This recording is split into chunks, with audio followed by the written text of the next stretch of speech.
When you play comfortable, you're more apt to take things for granted. Here's my only rule I would have if my team got to the postseason. Don't assume. Don't assume anything and give me everything you have, because you're going to have a long vacation after that.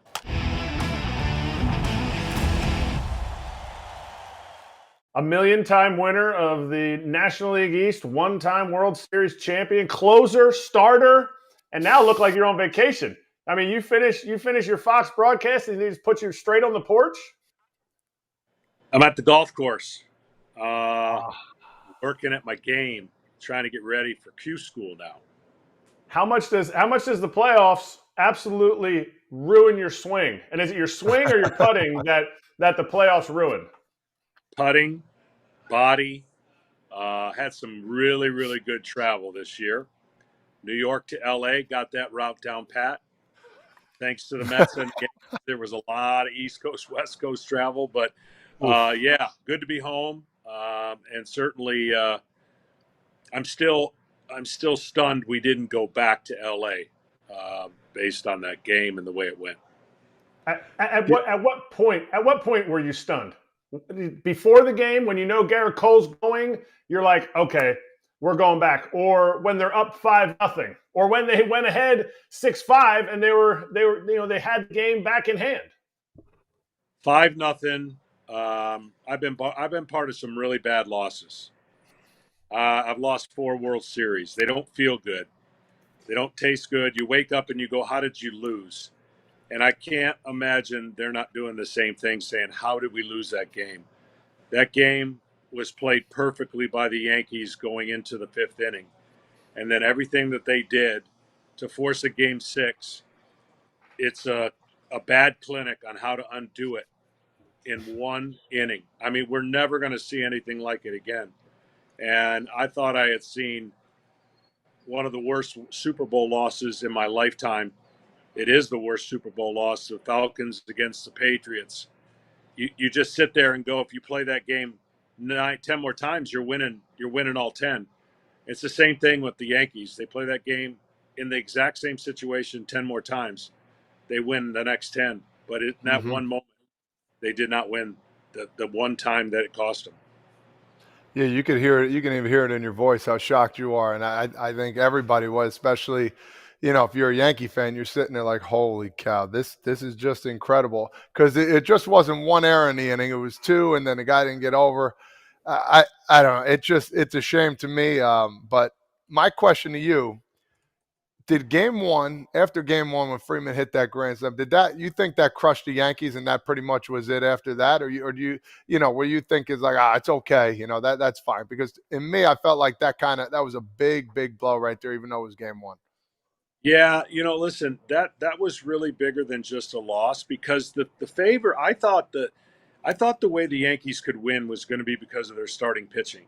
So to get kind of an even duel between Cole and Jack Flaherty and be in position to win that game, you're supposed to win that game on paper. And we know World Series are not played on paper. But I think that swing changed the narrative big time for the Dodgers more than it did for the Yankees. And what I mean by that is strategically, the Dodgers were going to be in a tough spot if they lost that game with the amount of relievers they were going to have to pitch. By winning that game, they used all their real assets, all their leverage pitchers, and it put them right in the position they needed to be. And so for the Yankees, they could have won the battle over the next 3 games, but their starting pitching let them down. I thought that was the strength of the club. And then, of course, in game 5, I said this, I'm pretty sure I said it on air, but it's the greatest game I've ever seen pitch. With all that went through Gerrit Cole's mind, with all the errors, the 37 pitches, to go out and pitch 2 more innings.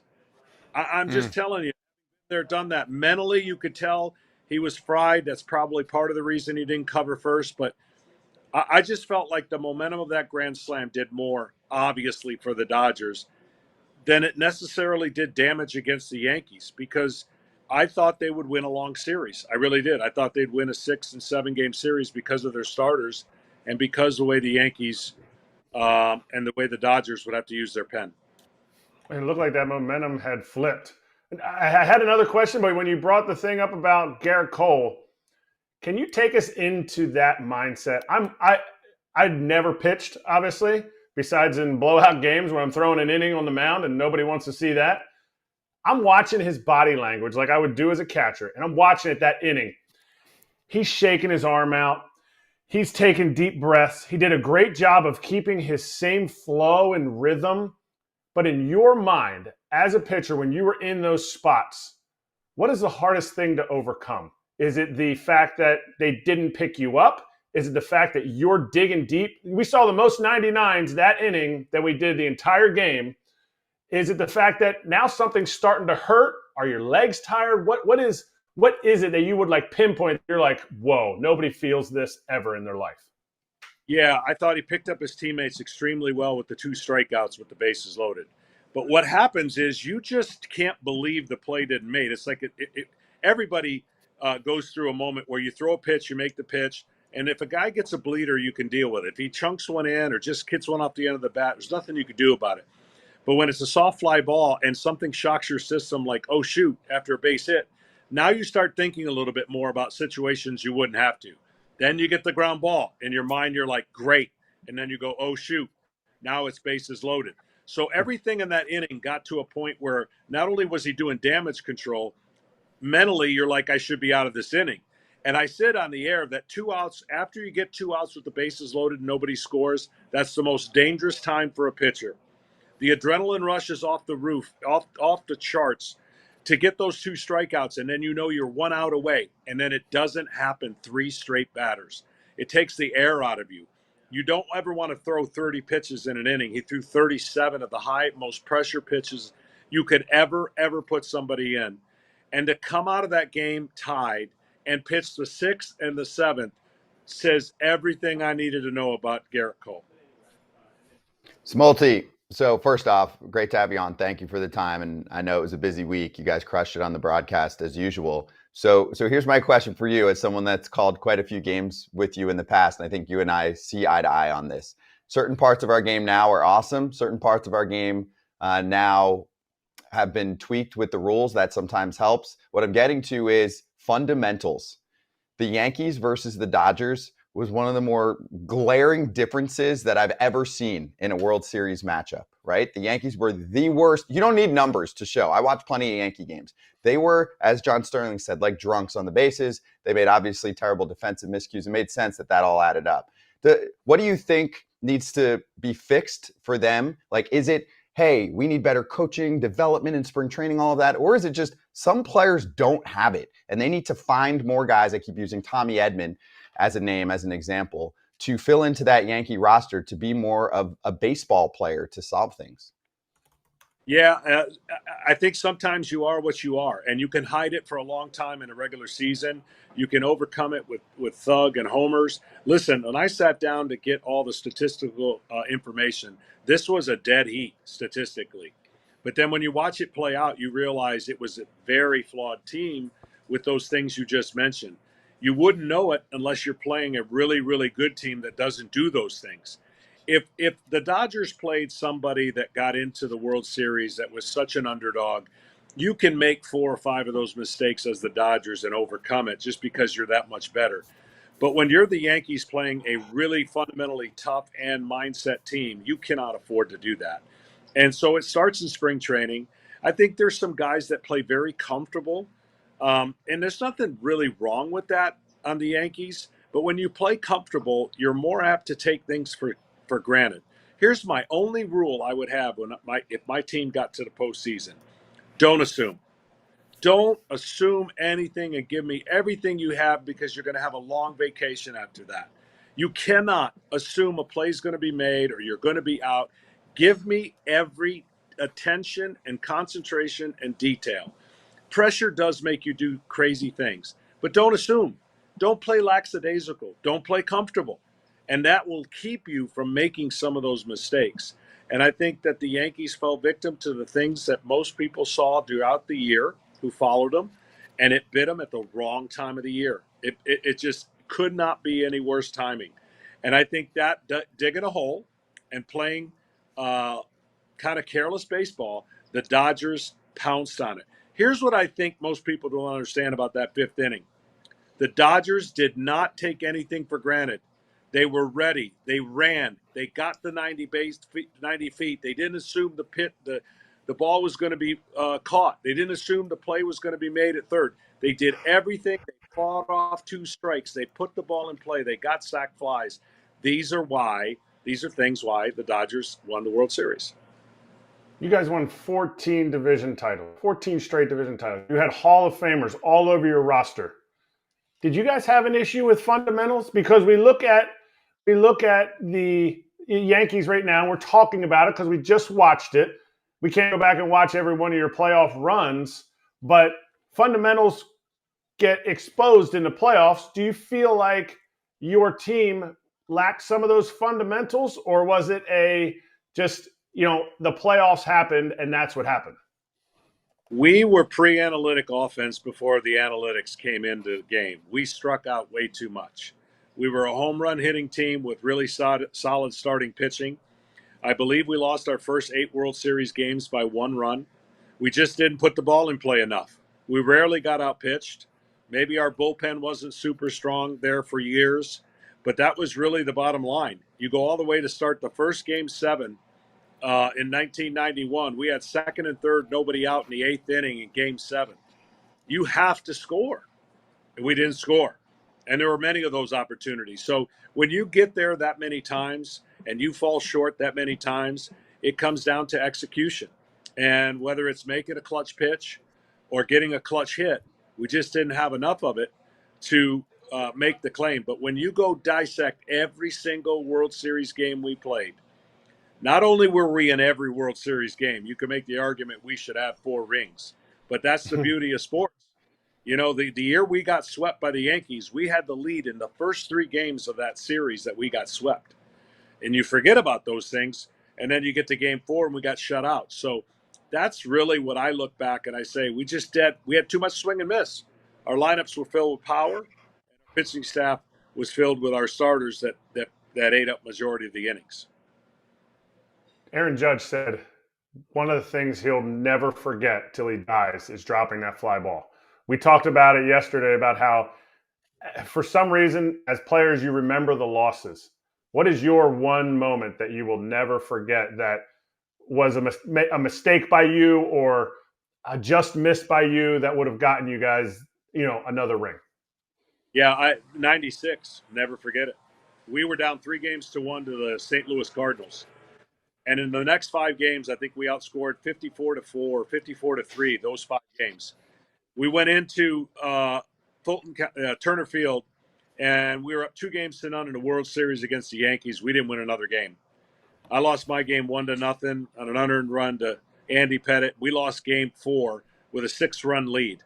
So you just can't do those things, and then you never know. I make this claim. We win in 95. We're going to win in 96. We don't trade David Justice, Marquise Grissom, Jermaine Dye. We don't trade these guys. We would have been back-to-back World Series champs, and we'd have won 4 of the next 5, just like the Yankees went on. There's no doubt in my mind. But when you lose that game and you make those trades, your roster looks a whole lot different. So 1996 is a gut punch that I will never forget. Hey, Smoltz, I got a couple fan questions that relate here. So I'll start bigger picture on the playoffs just now. Dodger Dog says, how'd you feel the format played out? Because it was kind of highly criticized, I would say, the last couple of years. You weren't getting the best teams, but this time around, 3 teams out of 4 that had the bye did make it to the Final Four. You had the Yankees and Dodgers getting to the finish line. Do you think it'll still be a topic of conversation within the league?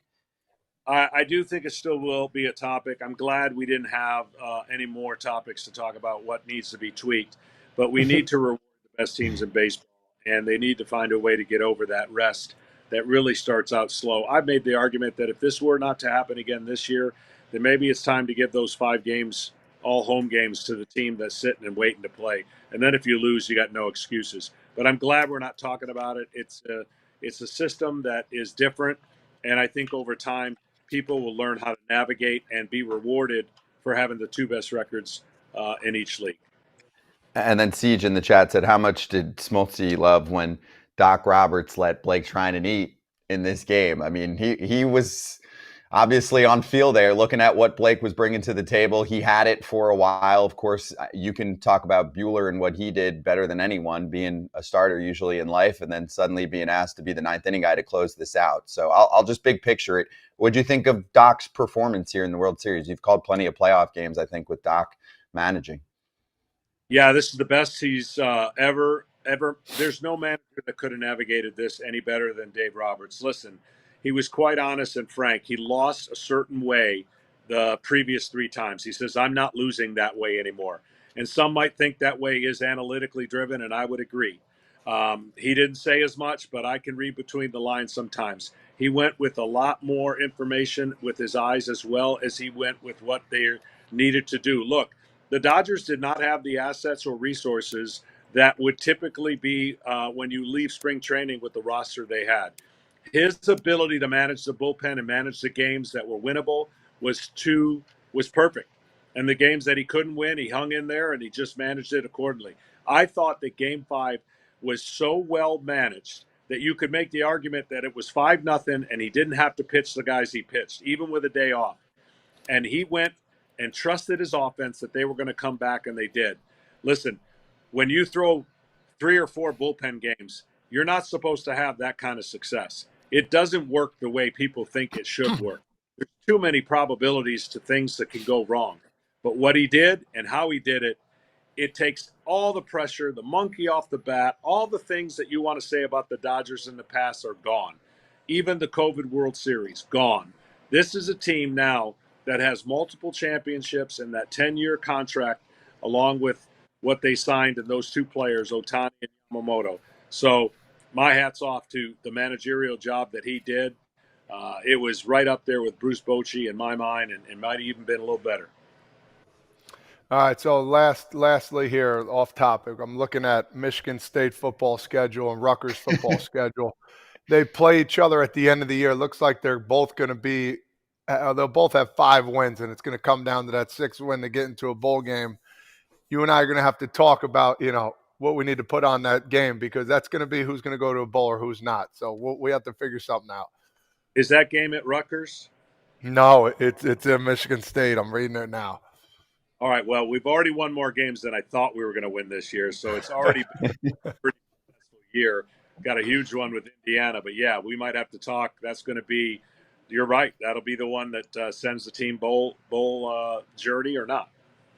All right. Good luck. Yeah. Mr. Rutgers over here. Yes, Mr. Michigan State for sure. But basketball season is looming as well. And it's golf season now for Smoltzy. Smoltzy, thanks for jumping on with us. Great stuff as always on the call for Fox. We really enjoyed you and Joe on the call there. And we'll talk to you soon. Actually, I think we're going to see you at 1 or 2 golf tournaments that FT will be at. So we'll catch you in the next few weeks. All right. Looking forward to it. Thanks, guys. Hey, everybody. Be sure to like and subscribe for more content. We're back here every weekday, all year long, so do not miss an episode. The videos are coming in all day. Here's another video you might enjoy. Baseball the way it should be covered.